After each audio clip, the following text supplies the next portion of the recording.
দেশের মায়া ছেড়ে অনেকেই বিদেশে পাড়ি জমান একটু ভালো থাকা, স্বপ্ন পূরণ আর ভবিষ্যৎ গড়ার আশায়। তেমনই স্বপ্ন বুকে নিয়ে যুক্তরাষ্ট্রের ফ্লোরিডায় পড়তে গিয়েছিলেন পিএইচডি শিক্ষার্থী জামিল আহমেদ লিমন। পড়াশোনা শেষে দেশে ফিরে বিশ্ববিদ্যালয়ের শিক্ষক হওয়ার স্বপ্ন ছিল তার, কিন্তু তার স্বপ্নই রয়ে গেল।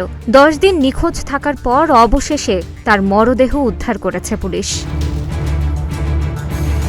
এদিকে জামিল আহমেদ লিমন হত্যার ঘটনায় গ্রেফতার হয়েছেন তার রুমমেট হিশাম আবু গারবিয়ে।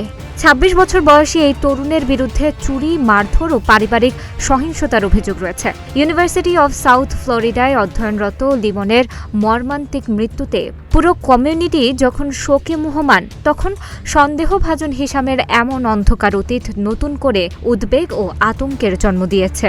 যুক্তরাষ্ট্রের সংবাদ মাধ্যম নিউজ উইকের প্রতিবেদনে জানানো হয়, হিশাম আবু গারবিয়ে যুক্তরাষ্ট্রের নাগরিক। তিনি ইউনিভার্সিটি অব সাউথ ফ্লোরিডার সাবেক শিক্ষার্থী। 2021 থেকে 2023 সাল পর্যন্ত তিনি ম্যানেজমেন্ট বিষয়ে পড়াশোনা করেন।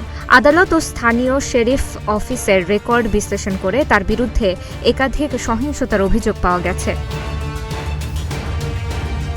হিলসবোরো কাউন্টি আদালতের নথি অনুযায়ী 2023 সালের মে ও সেপ্টেম্বর মাসে হিশামের বিরুদ্ধে হামলার অভিযোগ আনা হয়েছিল। এছাড়া একটি জনশূন্য বাড়িতে চুরির অভিযোগও আছে তার নামে। হিশামের পরিবারের সদস্যরা তার আচরণ নিয়ে আগে থেকেই শঙ্কিত ছিলেন। পরিবারের এক সদস্য হিশামের এমন সহিংস আচরণের কারণে তার বিরুদ্ধে 2টি অভিযোগ করেছিলেন। এর মধ্যে একটি অভিযোগ আদালত মঞ্জুরও করেছিল।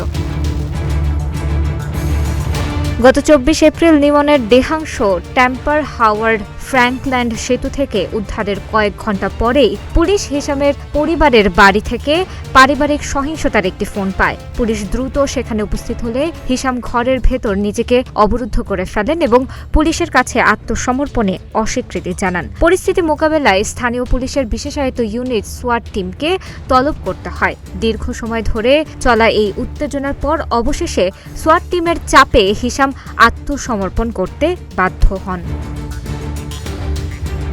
হিলসবোরো কাউন্টি চিফ ডেপুটি জোসেফ মাউরার জানিয়েছেন, লিমনের মৃত্যুর ঘটনায় হিশামকে একাধিক অভিযোগে হেফাজতে নেওয়া হয়েছে। এর মধ্যে রয়েছে মৃত্যুর সংবাদ না দেওয়া, অবৈধভাবে মরদেহ স্থানান্তর, আলামত নষ্ট করা, নিজেকে মিথ্যা ও অন্যায়ভাবে আটকে রাখা এবং পারিবারিক সহিংসতা ও শারীরিক আঘাত করা। জামিল লিমনের মৃত্যুর সঠিক কারণ নির্ণয়ের জন্য ময়না তদন্তের প্রতিবেদনের অপেক্ষায় রয়েছেন তদন্ত কর্মকর্তারা। অন্যদিকে এই হত্যাকাণ্ডের খবর সামনে আসার পর একই বিশ্ববিদ্যালয়ের আরেক বাংলাদেশের শিক্ষার্থী নাহিদা বৃষ্টির পরিবার জানিয়েছেন তিনি আর বেঁচে নেই। লিমনের পরিবার জানায়, তিনি বৃষ্টিকে বিয়ে করার কথাও ভেবেছিলেন। পড়াশোনা শেষ করে দেশে ফিরে বিশ্ববিদ্যালয়ের শিক্ষক হওয়ার স্বপ্ন ছিল তার। এদিকে বৃষ্টিকে উদ্ধারে এখনও অভিযান চালিয়ে যাচ্ছে আইনশৃঙ্খলা বাহিনী। বিশ্ববিদ্যালয় কর্তৃপক্ষ জানিয়েছে, তারা শিক্ষার্থীদের পরিবারের সঙ্গে যোগাযোগ রেখে প্রয়োজনীয় সহায়তা দিয়ে যাচ্ছে। নিহতের ভাই বলেন, আমরা মানসিকভাবে ভেঙে পড়েছি, কি হয়েছে জানতে চাই, এটাই আমাদের একমাত্র চাওয়া। তানাজা আফরিন, প্রতিদিনের বাংলাদেশ।